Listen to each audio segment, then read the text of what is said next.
In today's video, I am going to teach you how to turn off Safe Search on Google Chrome laptop computer. To begin, make sure you are on your laptop and that Google Chrome is available on your device. First, open Google Chrome on your laptop. You can do this from your desktop, your taskbar, your dock, or your applications menu, depending on the type of laptop you are using. Now, navigate to Google. In the address bar at the top of the Chrome window, type google.com and then press Enter on your keyboard. Wait for the Google homepage to load.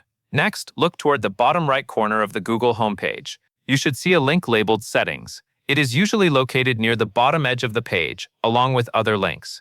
Move your cursor over Settings and click it one time. After the menu appears, look for the option called Search Settings. Click Search Settings from the pop-up menu. Once you are on the Search Settings page, look for the section related to Safe Search. It is usually found under a content-related area, and it may be labeled Safe Search. When you find the Safe Search section, look for the available options. To turn Safe Search off, select the Off option. Click directly on Off so that it becomes the selected choice.